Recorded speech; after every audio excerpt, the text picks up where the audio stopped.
Agora, direto para a Europa, microfone Jovem Pan em Londres. Chegando com as informações aqui no Jornal da Manhã. Bom dia, Ulisses Neto. Bom dia mais uma vez a todos que acompanham o Jornal da Manhã. As próximas 5 semanas prometem ser ainda mais tensas aqui no Reino Unido, porque o período de campanha eleitoral começou oficialmente hoje, antecipando a eleição geral do próximo dia 12 de dezembro. O parlamento está dissolvido, a Câmara dos Comuns está dissolvida e o primeiro-ministro visita a Rainha Elizabeth II, como manda a tradição na Grã-Bretanha. O tom belicoso e de ataques baixos do confronto adiante já foi dado pelo próprio primeiro-ministro Boris Johnson. O líder conservador comparou seu principal adversário, o trabalhista Jeremy Corbyn, a Joseph Stalin em um artigo de jornal. É claro que isso não pegou nada bem, teve forte repercussão na manhã desta quarta-feira e a resposta do oposicionista foi que a declaração era só mais um delírio da classe rica que não gosta de se ver ameaçada a pagar mais impostos. O fato é que o Brexit se tornou o principal tema de campanha e certamente vai definir os resultados. O que é bastante curioso até, já que nas eleições de 2015, um ano antes do referendo, a União Europeia sequer figurava entre as principais preocupações dos eleitores. Temas como infraestrutura, principalmente o NHS, que é o SUS britânico, sempre dominaram os debates por aqui. Dessa vez é diferente. De alguma forma, essa pauta da União Europeia, do Brexit, foi forjada na sociedade britânica por nacionalistas e populistas de direita, levantando sempre o tema da imigração, e agora chegamos ao ponto onde a União Europeia e a Grã-Bretanha estão hoje. As pesquisas de opinião continuam indicando o favoritismo dos conservadores, que estão até 12 pontos à frente dos trabalhistas. O partido que está no governo tem, na média das pesquisas feitas pela BBC, 38% das intenções de voto contra 26% dos trabalhistas e 17% dos liberais democratas. Pode parecer uma vantagem bastante expressiva, claro que é, mas se a gente considerar os sistemas de governo, de votação aqui no Reino Unido, como o parlamento é formado, não é bem assim não.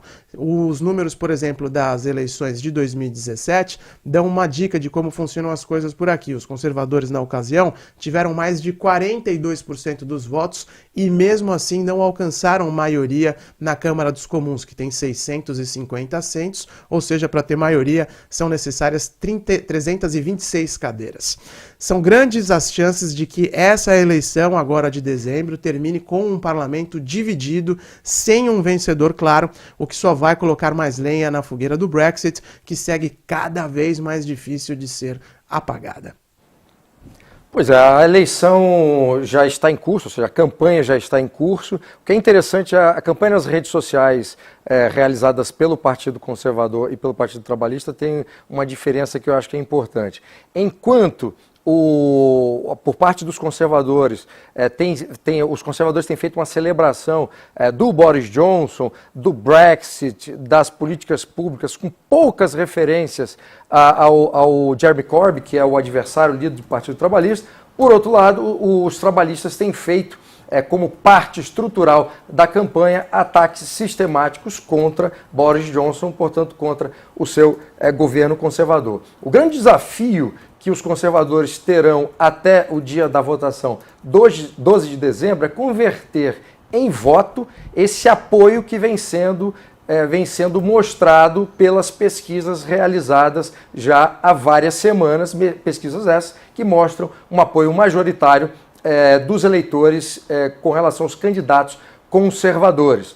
O Boris Johnson conseguiu conquistas importantes que seriam inimagináveis no início do seu governo. Ele que foi muito criticado de forma incorreta, acusaram ele de ser populista, sem sequer respeitar o conceito político de populismo, de antidemocrático, sendo que a todo momento ele submeteu os seus projetos, as suas intenções ao parlamento britânico, que estava claramente contra o Brexit, contra qualquer plano apresentado, que já tinha sido apresentado pela Theresa May e depois pelo Boris Johnson. Mas essas conquistas foram formular um plano de saída, convencer a União Europeia da validade desse plano e depois conseguir que o parlamento aprovasse a antecipação das eleições, uma convocação de eleições antecipadas, que era algo que o Boris Johnson havia tentado por 1 ou 2 vezes e não tinha conseguido. Então ele a todo momento tentou convencer, submeteu ao parlamento e o parlamento finalmente aprovou essa proposta.